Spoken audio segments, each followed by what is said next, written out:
ராசிக்காரர்களே, துலாம் ராசிக்காரரை பொறுத்த வரைக்கும் தற்போதைய நிலைமையில் வாழ்க்கையில் மாற்றங்களை எதிர்பார்த்து காத்து கொண்டிருக்கக்கூடிய நிலையில் இருக்கிறவங்க இந்த வீடியோவை கண்டினியூஸாக பார்க்கலாம். தற்போதைய காலகட்டத்தில் ஒரு விஷயம் நடக்காதா, இது நடந்தால் இது பரவாயில்லையா இருக்குமே அப்படிங்கிற மாதிரி எதிர்பார்த்து காத்து கொண்டிருக்கக்கூடிய ஒரு சம்பவம் நடந்துட்டுருக்கு. வேலை சம்மந்தப்பட்ட புதிய யோசனைகளில் ஈடுபட்டு இருக்கக்கூடிய ஒரு தற்போதைய நிலைமை, அதில் என்ன பண்ணலாம், அடுத்து அப்டேட் பண்ணலாமா, இல்லை வேறு வேலைகள் ஏதாவது ட்ரை பண்ணலாமா, இல்லை சம்பள உயர்வுக்கு என்ன பண்ணலாம், கூட இருக்கிறவங்களாம் அதிகமாக வாங்கிட்டு இருக்கானே நம்மளுக்கு என்ன பண்ணுறது, இந்த மாதிரி சில யோசனை. குடும்ப பொறுப்புகளில் அதிகரிச்சிருக்குது, அடுத்து இந்த விஷயம்லாம் இருக்குது, அடுத்து அந்தந்த சுப செலவுகள்லாம் இருக்குது, அதுக்கெலாம் இப்போ அமௌண்ட் வேணுமே என்ன பண்ணுறது, பழைய பிரச்சனைகளுக்கான தீர்வு தேடிட்டு இருக்கமே அதுக்கான தீர்வு கிடைக்குமா, இந்த மாதிரி பல யோசனைகளோடு காத்துட்ருக்கக்கூடிய துலாம் ராசிக்காரர்களுக்கு தான் இந்த வீடியோ. துலாம் ராசிக்காரர்கள் தயவு செய்து ஒரு விஷயத்தை ஞாபகம் வச்சுக்கணும். உங்களோட அடிப்படை குணாதிசயமே என்ன தெரியுமா? அழகை விரும்புவார்கள். ஒரு விஷயம் இருக்குது அப்படின்னா அது அழகாக இருந்தால் நல்லாயிருக்கும். துலாம் ராசிக்காரருக்கு குலதெய்வத்தினுடைய அருள் பரிபூர்ணமாக இருக்கும். இந்த நாட்கள்லேருந்து நீங்கள் நோட் பண்ணி பாருங்கள். ஒரு விஷயம் நடக்குது அப்படின்னா அது உங்களுக்கு இன்டிமேஷன் முன்னாடி சொல்லியிருக்கும். நீங்களே ஆச்சரியப்படுவீங்க, ஆமாம் இது முன்னாடி சொன்னிச்சு, நான் தான் அதை கவனிக்காமல் விட்டுட்டேன், அந்த மாதிரி தான் இருக்கும். ஸோ இந்த ராசிக்காரை பொறுத்த வரைக்கும் அழகை விரும்புபவர்கள், அழகாக இருக்கணும் அப்படின்னு நினைப்பாங்க, அப்படிலாம் அழகாக இருக்கிறத ரசிப்பாங்க. நீதியை மதிப்பவர்கள். ஒரு விஷயம் இருக்குது சார், ஆனால் அதுக்காக ஒரு நீதியின் நேர்மைன்னு இருக்குது, அது பல கோடி ரூபா கொடுத்தாலும் நீதி நேர்மையை தாண்ட மாட்டோம் அப்படிங்கிற மாதிரி சிலர்லாம் இருக்காங்க அப்படின்னா அதில் துலாம் ராசிக்காரர்கள் தான் இருப்பாங்க. நிறைய பேர் பல கோடி ரூபா கொடுத்தாலும் நீதியாவது நேர்மையாக, நமக்கு பணம் தான் முக்கியம், அதை நம்ம வாங்கி வச்சுக்கலாம், அப்படி தான் இருப்பாங்க. ஆனால் துலாம் ராசிக்காரர்கள் அப்படியே வேறு மாதிரி கொஞ்சம் இருப்பாங்க. அனைவரிடம் நட்பாக பழகக்கூடிய நபர்களில் துலாம் ராசிக்காரர் ஒரு முழுமையான ஒரு நபர். மனதில் கருணை கொண்டவங்க, குடும்ப பாசம் அதிகம் உள்ளவங்க, கலை உணர்வு கொண்டவங்க, மற்றவர்களுக்கு உதவ விரும்புபவங்க. ஆனால் சில நேரங்களில் முடிவெடுக்க தாமதம் செய்வாங்க, அனைவரையும் திருப்திப்படுத்த முயற்சிப்பாங்க, தேவையற்ற கவலை கொள்வாங்க. தேவையற்ற கவலைனா இது, அது ஒரு பெரிய ப்ராப்ளமாகவே இருக்காது. அது ஒரு 5 நிமிஷம் உங்கள்கிட்ட யாராவது எக்ஸ்பிளைன் பண்ணால் அதை நீங்கள் சால்வ் ஆகிடுவீங்க. ஆனால் அந்த 5 நிமிஷம் நீங்கள் எக்ஸ்பிளைன் பண்ணுற வரைக்கும் நீங்கள் பண்ணுற ஒரு ரவுஸ் இருக்குது இல்லை, உங்களுக்கே தெரியும். அதை போட்டு மனசில் குழப்பிட்டு 2 நாள் தூங்காமல் 3 நாள் தூங்காமல் அதை போட்டு இதை போட்டு அப்படியே மைண்டில் போட்டு குழப்பிட்டு இருக்கிறீங்களே, அந்த விஷயம் வேண்டாம். முடிவெடுக்க தாமதம் செய்வாங்க. முடிவெடுக்க தாமதம் எதுக்கு? ஒரு விஷயம் இருக்குது, அதுக்காக தாமதித்து இதையும் பண்ணிவிட்டு மைண்டை குழப்பிட்டு தேவையில்லாத வேலை அது. அனைவரையும் திருப்திப்படுத்தணும் அப்படின்னு நினைக்காதீங்க. நீங்கள் அனைவரையும் திருப்திப்படுத்த முடியாது. எல்லாருக்கும் ஒவ்வொரு வகையான ஆற்றல் இருக்குது, ஒவ்வொரு வகையான யோசனை இருக்குது. உங்களுடைய கருத்துக்களில் அவங்க ஈடுபட மாட்டாங்க. ஸோ அதனால் உங்களுடைய வேலையை மட்டும் நீங்கள் பார்த்தீங்கன்னா போதுமானது. துலாம் ராசிக்காரை பொறுத்த வரைக்கும் முன்னாடி இருந்து 2026 ஸ்டார்டிங்லேருந்தே வெயிட் பண்ணிகிட்டு இருக்கீங்க. தமிழ் புத்தாண்டு பிறந்துச்சு. தமிழ் புத்தாண்டுனால சில நட்பலன்களும் உங்களுக்கு இருக்குது. அந்த நட்பலன்கள் கிட்டத்தட்ட ஒரு 2-3 மாதம் ஆக போகுது. தடைப்பட்ட காரியங்கள் முன்னேற்றத்திற்கான வழிகள் இனி வரக்கூடிய காலகட்டங்களில் பிறக்க போகுது. அது எதோட பலன்னா தமிழ் புத்தாண்டு 2026 பலன். தடைப்பட்ட காரியங்கள் நடக்கிறதுக்கான வாய்ப்புகள், புதிய நண்பர்கள் கிடைப்பாங்க. இவங்களால் உங்களுக்கு யோகமும் உண்டாகுது, சின்ன சின்ன ஆபத்துகளும் இருக்குது. புதிய நண்பர்களை யோசித்து தேர்ந்தெடுங்க. அவங்கக்கிட்ட பேசலாமா, பழகலாமா, அவங்களால நமக்கு நன்மை இருக்கா, எல்லாமே யோசிங்க. வேலைவாய்ப்புகள் உருவாகக்கூடிய ஒரு காலகட்டம். கொஞ்சம் நிதானமாக பண்ணுங்கள். வேலைவாய்ப்புகள் உருவாகுது அப்படின்னா அவசரமாக பணம் கட்டுறதோ, இல்லை ஏதாவது ஒரு வேலைக்கு இது பண்ணுங்கிறதுக்காக பழைய வேலை இது பண்ணுறதோ யோசித்து பண்ணுங்கள். குடும்பத்தில் மகிழ்ச்சி அதிகரிக்கக்கூடிய ஒரு காலகட்டம். பொறுமையாக குடும்பத்தில் மகிழ்ச்சி அதிகரிப்பதற்காக போராட்டங்கள் இருந்தது அப்படின்னா கொஞ்சம் நிதானமாக ஹேண்டில் பண்ணுங்கள். யாராவது குடும்பத்தில் சண்டை போட்டால் கூட அப்படியே நிதானமாக ஹேண்டில் பண்ணி சைலண்ட்டாக அப்படியே மூவ் பண்ணுறதுக்கான வழியை பாருங்கள். குரு பயிற்சி பலன். குரு பகவான் அருளால் கல்வி முன்னேற்றம் உண்டாகுது. கல்வி முன்னேற்றம் உண்டு, குடும்ப ஒற்றுமை உண்டு, குழந்தைகள் தொடர்பான நல்ல செய்திகள் இருக்கக்கூடிய ஒரு காலகட்டம். திருமண பேச்சுவார்த்தைகளில் முன்னேற்றம் பெறக்கூடிய ஒரு காலகட்டம். பொருளாதார நிலை சீராகக்கூடிய ஒரு காலகட்டம். அப்படிங்கிறது பாரம்பரிய ஜோதிட ரீதியான சில விஷயங்களாக இருந்தாலும் குரு பயிற்சி பலன் உங்களுடைய ஜாதகத்தில் வெவ்வேறு மாதிரி இருக்கும். என்ன சார் நீங்கள் சொல்கிறீங்க, இப்படி சொல்கிறீங்க அப்படின்னா, நீங்கள் துலாம் ராசியை பொறுத்த வரைக்கும் சுக்கிரன் தான் அதிபதி. ஸோ துலாம் ராசிக்கு அதிபதி சுக்கிரன். ஸோ சுக்கிரன் யாரோடு இருந்தால் சரியாக வருவார்? குரு பயிற்சி பலன் நடக்கும்போது நிறைய கிரகத்தினுடைய மாற்றங்கள் கட்டங்கள் எல்லாமே மாறுபடுது. யாருக்கு எதிர்ப்பாக இருக்கிறா, யாரோட பார்வையில் இருக்கிறா, யாரோட அடுத்தடுத்த கட்டங்களை தாண்டுறா. அப்படி பார்க்கும்போது உங்களுக்கு ஓரளவுக்கு நன்மையாகவே இருந்தாலும் தனிப்படையான ஜாதகம் தான் பேசும். தனிப்படையான ஜாதகம் பேசுது அப்படின்னா, தனிப்படையான ஜாதகம் உங்களுடைய பிறந்த தேதி, பிறந்த நேரம், பிறந்த ஊர், இதை கால்குலேட் பண்ணி ஜாதகத்தை பார்க்கணும். இப்போ நான் சொல்கிறது ராசி பலன். கிட்டத்தட்ட 12 to 13 கோடி பேர் இந்த ராசியில் இருப்பான். அத்தனை பேருக்கு இது பலிக்குமானா ஒரு 50 to 60% தான் பலிக்கும். இல்லை சார் இப்போ நீங்கள் சொல்கிறதெல்லாம் பலிக்குது சார், நீங்கள் சொன்னது உண்மை தான் அப்படின்னா நீங்கள் மறக்காம கமெண்ட் செக்ஷனில் பற்றி விடுங்க.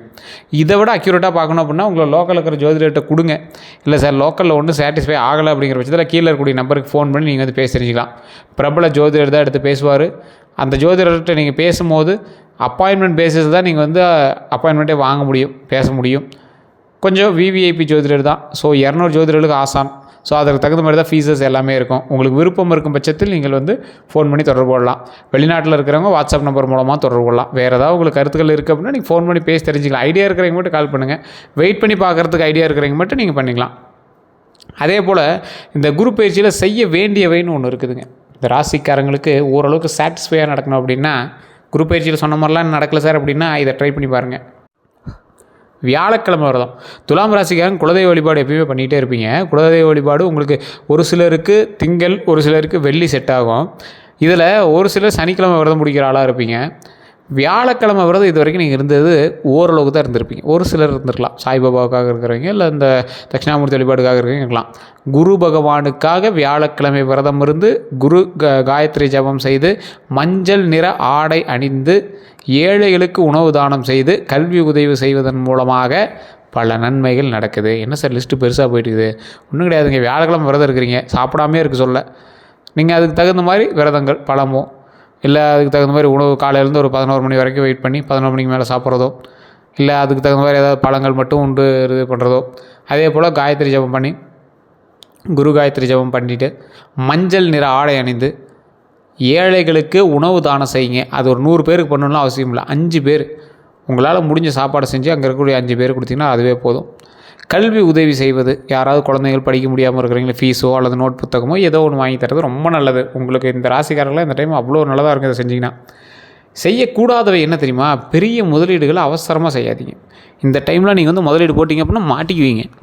இது நிறையா பேருக்கு நான் சொல்கிறது தான். துலாம் ராசிக்காரர்கள்லாம் தெளிவாக புரிஞ்சுக்கோங்க. இந்த டைம் பணம் எவ்வளோ போடுறீங்களோ அந்தளவுக்கு உங்களுக்கு வந்து முதலீடுகள் எவ்வளோ போடுறீங்களோ அவ்வளோ ரிஸ்க் அதிகம். நண்பர்களை முழுமையாக நம்பாதீங்க. நண்பர்கள் நம்புறதுனால நீங்கள் மாற்றத்துக்கான வாய்ப்புகள் கொஞ்சம் அதிகம். கோபத்தில் முடிவு எடுக்காதீங்க, தயவு செய்து சொல்கிறேன். துலாம் ராசிக்காரங்க நீங்கள் மாட்டின முக்கால்வாசி காரணம் பட்டன்னு பண்ணுறது, கோபத்தில் முடிவு எடுக்கிறது, டக்கு டக்குன்னு திட்டி போகிறது. திட்டிவிட்டு அவருமே பேசினா மாறிக்குவாங்க அப்படிங்கிறது. மற்றவனுக்கு மனசு இருக்குது, மற்றவனுக்கு செயல்பாடுகள் இருக்குது. ஸோ கொஞ்சம் யோசிச்சு பண்ணுங்கள். குடும்ப பிரச்சனைகளை வெளியில் சொல்லாதீங்க, உங்களுக்குள்ளேயே இருக்கணும். உங்களுடைய குடும்பத்துக்குள்ளேயே இருக்கணும், வெளியே யார்ட்டையும் சொல்லாதீங்க. அது தானாக ஆட்டோமேட்டிக் சரியாயிடும். ஆனால் இப்போ நீங்கள் ஒரு டைம் வெளியே சொல்லிட்டீங்க அப்படின்னா நாளைக்கு நீங்கள் குடும்ப பிரச்சனைலேருந்து எல்லாம் சரியாகிக்குவீங்க. குடும்பத்தில் எல்லாரோடையும் சரியாகி நார்மலாக நிம்மதி வந்துடும். ஆனால் வெளியே நீங்கள் சொல்லியிருந்தீங்க அப்படின்னு வச்சுக்கோங்களேன், அவன் இன்னும் குழப்பிட்டே இருப்பான். ஓ அவங்க அப்படி சொன்னாங்கப்பா, அவங்க இன்னும் அப்படி தான் இருக்காங்களோ என்னமோ தெரியல. இதெல்லாம் நம்மளுக்கு தேவையில்லாத ஒரு விஷயம் தானே. ஸோ அந்த விஷயத்தில் ரொம்ப எச்சரிக்கையாக இருங்க. திருமண யோகம். திருமண வயதில் இருக்கிறவங்களுக்கு புதிய வரன் தேடுதல். இந்த காலகட்டம் உங்களுக்கு தேடுறதுக்கான காலகட்டம். டக்குன்னு கிடைக்குமா சார் அப்படின்னா ஒரு 100ல் 30% தான் வாய்ப்பு இருக்குது.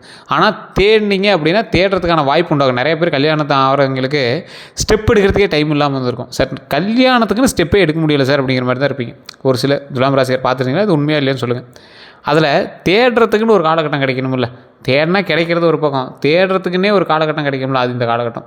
குடும்ப அறிமுகங்கள், உங்களுக்கு புதுசு புதுசாக குடும்பங்கள் அறிமுகமாகும். அதில் ஒரு குடும்பம் இப்போ நீங்கள் பார்க்குறது, மறுபடியும் பார்த்ததுக்கு அப்புறம் எல்லாம் இன்னொரு அதை பார்த்துட்டு இன்னொரு 4-5 வரான்னு பார்த்ததுக்கப்புறம் மறுபடியும் ஆமாங்க இது பழசுலேயே என் காதுக்கு வந்தது தான் அப்படின்னு ஒரு ஆளை போய் செலக்ட் பண்ணுவீங்க. அது இந்த காலகட்டமாக இருக்கலாம், இல்லை இதுக்கு முன்னாடி நடந்த விஷயமா இருக்கலாம். பார்த்தது 6 மாதம் இருக்கும், 1 வருஷம் இருக்கும், 2-3 மாதம் கழித்து கூட மறுபடியும் அதுக்கே போய் செலக்ட் பண்ணுற மாதிரி இருக்கும் துலாம் ராசிக்காரர் பார்க்குறது. உறவினர் மூலம் வாய்ப்புகள் உண்டாகுது. உறவினர் மூலமாக வாய்ப்புகள் உண்டாக ஆரம்பிக்குது.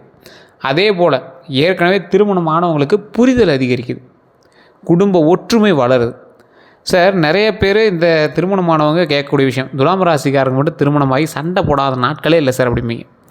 துலாம் ராசிக்காரர்கள் இது ரொம்ப ஒரு முன்கூட்டியே சொல்லக்கூடிய விஷயம் என்ன அப்படின்னா, துலாம் ராசியை பொறுத்த வரைக்கும் ஸ்ட்ரெயிட் ஃபார்வர்ட் பர்சன். நீங்கள் வந்து பட்டு பேசிடுவீங்க. கூட இருக்கிறவன் கணவன் வந்து ஒரு சிலர் புரிஞ்சுக்கிற கணவராக இருப்பாங்க, ஒரு சிலர் புரிஞ்சுக்கிட்டாலும் திடீர்னு கோவப்படுறப்பராக இருப்பாங்க. அதனாலேயே உங்களை வந்து மெயின்டைன் பண்ணுறதே பெரிய விஷயமா இருக்கும். இது உண்மையாக இல்லையான்னு இருக்காங்க, கமெண்ட் செக்ஷனில் பதிவிடுங்க.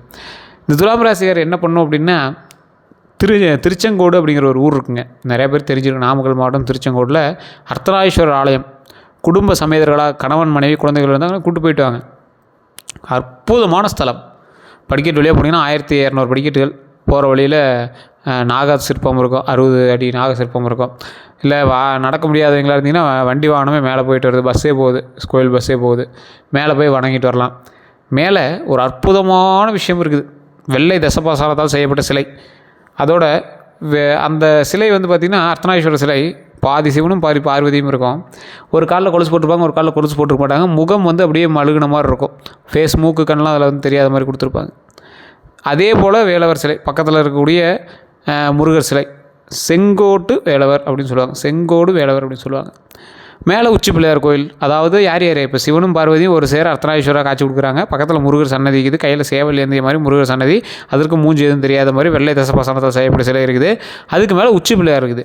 இப்போ என்னது, 4 தெய்வங்களும் ஒரு சேர குடும்ப சமேதர்களாக குடும்பமாக வாழக்கூடிய ஒரு ஸ்தலம். அது எந்த ஸ்தலம்?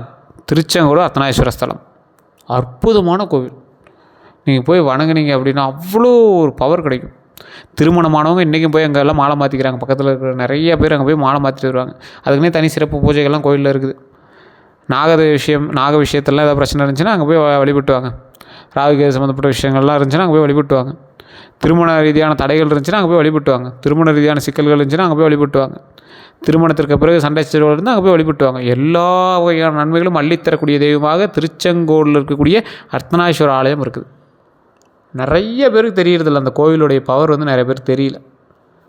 கண்டிப்பாக அந்த ட்ரை பண்ணுங்கள். அந்த இடத்துக்கு போயிட்டு வந்தீங்க அப்படின்னா உங்களுடைய வாழ்க்கையில் மிகப்பெரிய நன்மைகளும் திருப்பங்களும் உண்டாகி திருமண வாழ்க்கையில் சந்தோஷம் மகிழ்ச்சியும் பொங்குவதற்கு அந்த இடம் ஒரு ஆப்டான ஒரு இடமா இருக்கும். இந்த ராசிக்காரங்க நான் சொல்கிறேன், இந்த ராசிக்காரங்களில் எந்த ராசிக்காரங்கவே சொல்கிறேன், திருமணமாகி பிரச்சனை இருக்குது, கண்டிப்பாக அந்த ராசிக்கு போயிட்டு வாங்க. துலாம் அப்படிங்கிறது அன்னையினுடைய ராசி. ஸோ அன்னை அப்படிங்கிறவங்க தெய்வத்திற்கு சமம். ஸோ தெய்வம் சிவனோடு காட்சி கொடுக்கக்கூடிய ஸ்தலம் அங்கே தான். ஸோ உங்களுக்கு போனீங்க அப்படின்னா இன்னும் ஆப்டாக மேட்ச் ஆகும். நல்ல ஒரு பொருத்தமான ஒரு கோவில் அப்படின்னு சொல்லலாம். கோவிலுக்கு போயிட்டு வரும்போது நன்மைகள் நடக்கும். அதே போல் குழந்தை பாக்கியம், குழந்தை வரம் எதிர்பார்த்தவங்களுக்கு மன அழுத்தம் குறைக்க வேண்டும். இந்த டைம் இறை நம்பிக்கையோடு இருக்கணும். நிறைய பேர் ரொம்ப ஸ்ட்ரெஸ்ஸாக இருப்பீங்க. குழந்தை இன்னும் பிறக்கலாதுன்னு ஸ்ட்ரெஸ்ஸாக இருந்தீங்க அப்படின்னா தயவுசெய்து ஸ்ட்ரெஸ்ஸை குறைச்சிக்கோங்க. மைண்டை ரிலாக்ஸாக வச்சுக்கோங்க.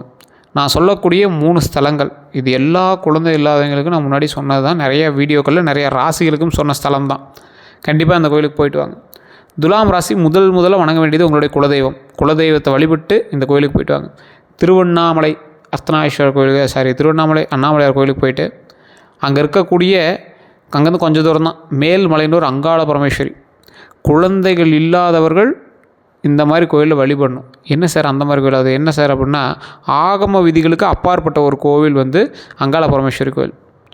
உள்ளே போனீங்க அப்படின்னா மயானத்தில் குடிகொண்டு இருக்கக்கூடிய அங்காள பரமேஸ்வரி பெரியாண்டி சம்மனாக உருவம் எடுத்து அங்கே சுற்றி பார்த்திங்கன்னா அந்த கோயில் வந்து ஒரு ஏரியா, அந்த மாதிரி ஏரியாவில் தான் இருக்கும். அது வந்து மயானம் மாதிரி இருக்கக்கூடிய இடங்களை சுற்றி தான் இருக்கும். பிரம்மன் கவாலை வைத்து கொண்டு இருக்கக்கூடிய தெய்வம், உயிர்கள் அதிகமாக வைத்து கொண்டு இருக்கக்கூடிய தெய்வம். குழந்தை இல்லாதவங்களுக்கு அந்த உயிர்லேருந்து ஒரு உயிர் எடுத்து கொடுத்து குழந்தையாக உருவாக்கி கொடுக்கக்கூடிய ஸ்தலம், அற்புதமான ஸ்தலம். நிறைய பேருக்கு தெரியறதில்ல. சிவபெருமான் மயானத்தில் இருக்கக்கூடியவர். இன்றைக்கி நிறையா சிவன் கோயிலெலாம் போனீங்கன்னா ஒவ்வொரு ஊர்லேயும் ஒவ்வொரு வகையில் பேர் இருக்கும். என்னன்னு கிளியராக போய் பார்த்தீங்கன்னா பள்ளிப்படை கோயில்னு சொல்லியிருப்பாங்க. இறந்தவர்களுக்கு சிவலிங்கம் வைத்து வழிபட்டது சோழ காலத்தில் வணங்கக்கூடிய ஒரு தெய்வங்கள். அப்படி இருக்கக்கூடிய ஸ்தலங்களுக்கு போய் வழிபடும்போது குழந்தை பாக்கியம் உண்டாகுது. அதுதான் திருவண்ணாமலையில் வழிபட சொல்கிறது. திருவண்ணாமலை வழிபட்டு மேல்மலையனூரில் வழிபட்டு அதற்கு பிறகு அங்கே எல்லாமே வழிபட்ட பிறகு பழனி போய் கீழே திரு ஆவினங்குடி கீழே அந்த பழனி அடிவாரத்துக்கு கீழே இருக்குது. நீங்கள் நடந்து போய் அந்த மேலே ஏறிங்க பார்த்தீங்களா, பழனி மலை ஏறிங்க பார்த்தீங்களா, அது ஏறத்துக்கு முன்னாடியே இருக்குது. சும்மா ஒரு நடந்து போகிற தூரத்தில் திரு ஆவினங்குடி அப்படின்னு குழந்தை வேலப்பர் கோயில் இருக்கும். குழந்தை வடிவில் முருகர் இருப்பார். நீங்கள் பழனி மேலே ஏறினீங்க அப்படின்னா ஒரு பாலனாக இருப்பார். அதான் பால தண்டாயுதபாணி. கீழே இருக்கிறது குழந்தை வேலப்பர், குழந்தையார் ஒரு தெய்வம் இருக்கும். அந்த தெய்வத்தை வணங்கிட்டு அதுக்கப்புறமேட்டு மேலே போய் பழனியில் பால தண்டாயுதபாணி சுவாமியை வணங்கிட்டு வரணும். அதுதான் வந்து ஐதீகமாக இருக்குது. அப்படி வழிபட்டு வந்தவங்களுக்கு நிறைய பேர் குழந்தை இருக்குது. ஸோ கண்டிப்பாக அதை ட்ரை பண்ணுங்கள். மன அழுத்தத்தை குறைக்கணும், இறை நம்பிக்கையோடு இருக்கணும். பாரம்பரிய நம்பிக்கையின்படி சந்தான கோபாலகிருஷ்ண வழிபாடு பண்ணுங்கள், கற்பரட்சாம்பிகை அம்மன் வழிபாடு பண்ணுங்கள். சிறப்பாக இருக்கும். இது ரொம்ப நல்லது குழந்தைகளுக்கு. அதே போல் வாகன யோகம் 2026 இருந்து சில துலாம் ராசிகளுக்கு புதிய இருசக்கர வாகனம் வாங்குறதுக்கான யோகம் உண்டாகுது. கார் வாங்கக்கூடிய முயற்சி உண்டாகுது. பழைய வாகனம் மாற்றுறதுக்கான வாய்ப்புகள் உண்டாகுது. இந்த மாதிரி வாய்ப்புகள்லாம் கிடைக்கும். வாகனம் ஓட்டும் போது கவனமாக இருங்க, அது ரொம்ப நல்லது. அதே போல் அடுத்த 12 நாட்கள் வந்து முதல் 3 நாள் நல்ல தகவல் வருங்க. 4 to 6வது நாளில் பண விஷயங்களில் கவனமாக இருங்க. குடும்ப ஆதரவு கிடைக்குங்க 7 to 9வது நாளில். 10 to 12வது நாளில் புதிய முயற்சி தொடங்க வாய்ப்பு உண்டாகுதுங்க. இந்த காலகட்டத்தில் நீங்கள் கொஞ்சம் பொறுமையாக நிதானமாக ட்ரை பண்ணிங்க அப்படின்னா மகிழ்ச்சி உண்டாகுது. மற்றபடி உங்களுக்கு எந்த இஷ்யூஸும் கிடையாது. கொஞ்சம் பொறுமையாக நிதானமாக ட்ரை பண்ணுங்கள். நன்மைகள் பெறுவதற்கு அதிக வாய்ப்பு இருக்குது. நிதானம், பொறுமையை மட்டும் மைண்டில் ஞாபகம். உங்களோட தாரக மந்திரம் அதாக தான் இருக்கணும். சண்டைக்கு வந்தானா கூட அந்த இடத்துல நீங்கள் சண்டை போடக்கூடாது. அமைதியாக பொறுமையாக தான் நிற்கணும். யார்கிட்ட எச்சரிக்கையாக இருக்கணும்? பொறாமை கொண்டவர்கள்ட்ட ரொம்ப எச்சரிக்கையாக இருங்க. இனிமையாக பேசி ஏமாற்றுறவங்ககிட்ட ரொம்ப எச்சரிக்கையாக இருங்க. கடன் கேட்டு திருப்பி தராதவங்ககிட்ட ரொம்ப எச்சரிக்கையாக இருங்க. உங்களுடைய ரகசியங்களை அறிய முயற்சிக்கிறவங்ககிட்ட எச்சரிக்கையாக இருங்க. கந்திஷ்டி பாரம்பரிய நம்பிக்கையில் துலாம் ராசிக்காரர்களுக்கு புகழ் அதிகரிக்கக்கூடிய ஒரு காலகட்டம். புகழ் அதிகரிக்கும் போது திருஷ்டி ஏற்படலாம். இந்த புகழ் அதிகரிக்குது அப்படின்னாவே துலாம் ராசிக்காரனுக்கு திருஷ்டி ஏற்பட்டுருக்கும். அந்த திருஷ்டி ஏற்பட்டுச்சு அப்படின்னாவே அவனுக்கே அந்த இன்டிமேஷன் தெரிய ஆரம்பிக்கும். படபடப்புகள், ஒரு மாதிரி இருக்கிறது, சின்ன சின்ன தடைகள் ஏற்படுது அப்படின்னா தயவுசெய்து அதுக்கான பரிகாரங்களாக வெள்ளிக்கிழமை தீபம் ஏற்றுங்க. கற்பூர ஆரத்தி எடுங்க. அம்மன் வழிபாடு பண்ணுங்கள். துர்க்கை அம்மன் வழிபாடுலாம் பண்ணிங்கன்னா திருஷ்டிகள் எல்லாமே கழியும். நிறையா பேர் தெரியாத ஒரு விஷயம். வணங்க வேண்டிய தெய்வங்கள்னு பார்த்தா மகாலட்சுமி செல்வ வளம் பெறுகிறதுக்கு, துர்க்கை அம்மன் எதிரிகளை வெல்றதுக்கு முன்னாடி சொன்னால எதிரிகளோ கந்திஷ்டியோ அப்படி இருந்துச்சுன்னா துர்க்கை அம்மன் வழிபாடு எதிரிகளை வெல்லும். முருகப்பெருமான் தடை நீங்குவதற்கு முன்னாடி முருகப்பெருமானை போய் எதுக்கு வழிபாடு சொன்னேன்? குழந்தைகள் ஏதாவது பெறணும் அப்படின்னா தடைகள் இருந்துச்சுன்னா அதை நீக்கிறதுக்கு. விநாயகர் காரிய சித்தி பெறுவதற்கு, பெருமாள் குடும்ப அமைதி பெறுவதற்கு, வருமானம் தொழிலில் பெருகுவதற்கு, இதுக்கு பெருமாள் வழிபாடு பண்ணணும். எந்த நிற ஆடை நல்லது அப்படின்னா வெள்ளை நிற ஆடை, இளஞ்சிவப்பு, க்ரீமு, வெளிர் நீலம், இந்த நிறத்தெல்லாம் ஆடை போட்டிங்கன்னா ரொம்ப நல்லது. இதெல்லாம் எப்படி சார் போட முடியும்? இதெல்லாம் போட்டு இருக்கணும்னா கர்ச்சீஃபாக அந்த நிறத்தில் வச்சுக்கோங்க, ரொம்ப நல்லதுங்க. எந்த ரத்தினம் நல்லது அப்படின்னா பாரம்பரிய ஜோதிடத்தின்படி வைரம், வெள்ளை ஜீர்கான், ஓபல், இந்த மாதிரி ரத்தினங்கள் ரொம்ப நல்லது. அதே போல் தயவு செய்து சொல்கிறேன், இந்த ரத்தினங்கள் அணியும் போது மட்டும் உங்களோட ஓவரால் ஜாதகத்தை செக் பண்ணிட்டு பண்ணுங்கள். அதுக்கான நிபுணர்கள்ட்ட கேட்டு பண்ணுங்கள். ஜோதி நிபுணர்கள்ட்ட கேட்டு பண்ணுங்கள். செல்ல வேண்டிய கோயில்கள்லாம் திருப்பதி, திருமலை போயிட்டு வாங்க, ரொம்ப நல்லது. சமயபுரம் மாரியம்மன் கோயில் ரொம்ப ரொம்ப நல்லது. முன்னாடியே சொன்னதான் மேல்மலையனூர் அங்காள பரமேஸ்வரம்மன் கோயில் துலாம் ராசிக்காரங்க கண்டிப்பாக போயிட்டு வாங்க, ரொம்ப ரொம்ப நல்லது. திருச்செந்தூர் முருகர் கோயிலுக்கு போயிட்டு வாங்க. முருகர் ஆலயம் பக்கத்தில் எங்கே இருந்தாலும் சரி அதுக்கு போயிட்டு வாங்க. துலாம் ராசிகளுக்கு மறந்துடக்கூடிய பலம் என்ன தெரியுமா? எளிதில் நண்பர்களை உருவாக்கும் திறன். டக்குன்னு நண்பர்கள் உங்களுக்கு வந்துடுவாங்க. ஒரு 5 நாள் பேசினா நண்பர் 100 ஆயிரும். பேச்சால் வெற்றி பெறக்கூடிய திறன், சமரசம் செய்யக்கூடிய குணம், அழகான சிந்தனை பெறக்கூடிய ஒரு குணம், கலைத்திறமை அதிகமாக இருக்கக்கூடிய குணம், வியாபார அறிவு அதிகமாக இருக்கக்கூடிய குணம், இது எல்லாமே உங்கள்கிட்ட இருக்குதுங்க. அற்புதமான ராசி. நீங்கள் அவசரப்படாதீங்க, யாரையும் கண்மூடித்தனமாக நம்பாதீங்க, உங்கள் முயற்சி அதிகரிங்க, இறை நம்பிக்கையை கைவிடாதீங்க, புதிய வாய்ப்புகளை தைரியமாக பயன்படுத்துங்க. அதே போல் ஒவ்வொரு விஷயமும் கொஞ்சம் நிதானமாகவும் கொஞ்சம் பொறுமையோடு செயல்பட்டிங்கன்னா வெற்றி நிச்சயம் அப்படிங்கிறத நம்புங்க. ஸோ இந்த காலகட்டம் உங்களுக்கு வெற்றிக்கான காலகட்டம். நீங்கள் கலங்க தேவையில்ல, பயப்பட தேவையில்ல, பொறுமையாக நிதானமாக ஹேண்டில் பண்ணிங்க அப்படின்னா வெற்றி நிச்சயம். உங்களுக்கு வேறு ஏதாவது தகவல் வேணும் அப்படின்னா கீழே கமெண்ட் செக்ஷனில் பதிவிடுங்க. அதே போல் ஓம் துர்க்கையம்மனை போற்றி, ஓம் துர்க்கையம்மனை போற்றி, ஓம் துர்க்கையம்மனை போற்றி அப்படின்னு மறக்காம 3 டைம் கமெண்ட் செக்ஷனில் பதிவிடுங்க. உங்களோட நண்பர்களுக்கு பகிருங்க, துலாம் ராசி நண்பர்களுக்கு பகிருங்க. உங்களுக்கு வேறு சந்தேகம் இருந்தால் கீழே இருக்கக்கூடிய நம்பருக்கு ஃபோன் பண்ணி பேசி தெரிஞ்சுக்கலாம். இதுவரை நம்ம சேனலை சப்ஸ்கிரைப் பண்ணாமல் தான் சப்ஸ்கிரைப் பண்ணிக்கோங்க. பக்கத்தில் பெல் பட்டன் மறக்காம ப்ரெஸ் பண்ணிக்கோங்க. ஃபேஸ்புக்கில் பார்த்துட்டிங்கன்னா ஃபாலோ பண்ணிக்கோங்க. எல்லோருக்கும் நன்றி நண்பர்களே.